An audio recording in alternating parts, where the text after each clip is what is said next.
வணக்க மக்களை, சட்டமன்ற கேட்கப்பட்ட மிக முக்கியமான தகவல் ஒன்று வெளியாகி இருக்கிறதா.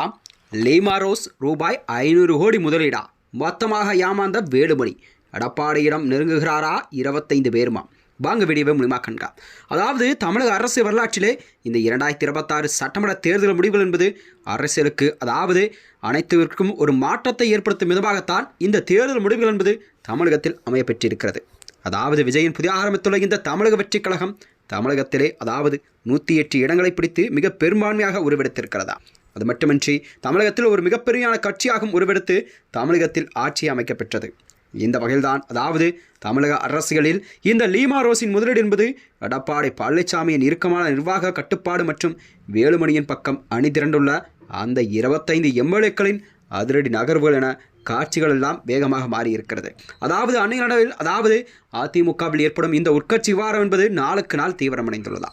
அதிமுக இரண்டாக பிளவு பெற்று ஒரு அணியில் எடப்பாடி பழனிசாமி தலைமையில் ஒரு அணியாகவும் மற்றொரு அணியில் சிவி சண்முகம் எஸ்பி வேலுமணி தலைமையில் இன்னொரு அணியாகவும் செயல்பட்டு வந்தது.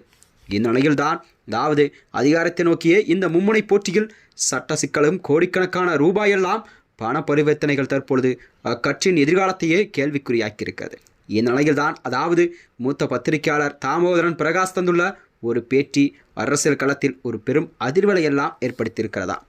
அதாவது தாமோதரன் பிரகாஷின் சமீபத்த பேட்டியில் அரசனை நம்பி புரசனை கைவிட்ட கதையாகத்தான் வேலுமணியின் தற்போதைய நிலை இருக்கிறது என்று அவர் கூறியிருக்கிறார். விஜய்க்கு ஆதரவாக தருகிறேன் என்று சொல்லி இதற்காக எடப்பாடி பழனிசாமியிடம் கடும் வாக்கத்தில் ஈடுபட்ட எஸ்பி வேலுமணி அதற்கான வேலைகளை தொடங்கியிருந்தாராம். இந்த நிலையில்தான் அதாவது இந்த லீமா ரோஸின் பெரிய தொகையை பெற்று அதில் 300 கோடி ரூபாய் அரசியல் விளையாட்டுக்காக பயன்படுத்துவது மட்டுமின்றி கட்சியை முடக்க முயன்றிருக்கிறார் லீமா ரோஸ். ஆனால் கட்சியின் நிர்வாகம் அதிகாரம் இன்னும் முழுமையாகவே அந்த பொதுச்செயலாளரின் கட்டுப்பாட்டிலே இருப்பதால் வேலுமணி நினைத்ததை கண்டிப்பாக அதிமுகவில் பிளவில் எந்த ஒரு விஷயத்தையும் செய்ய முடியாத சூழல்தான் அரசியல் உருவாகியிருக்கிறது. என்ன உதவி வேண்டுமானாலும் செய்வதாக விஜய் ஆரம்பத்தில் வேலுமணியிடம் உறுதி ஒன்று அளித்தாராம். ஆனால் இப்பொழுது வேலுமணி தரப்பில் இருந்துள்ள அந்த 25 எம்எல்ஏக்கள் இருப்பதாக காட்டிக்கொண்டுலாம் நம்பிக்கை வாக்கெடுப்பு போன்ற சூழல்களில் இவர்களால் எதையும் சாதிக்க முடியவில்லை. இவர்களை பற்றி ஆதாரங்களுடன் கூடிய புகாரை சபாநாயகரிடம் ஆளுநரிடமும் எடப்பாடி பழனிசாமி வழங்கிவிட்டாராம்.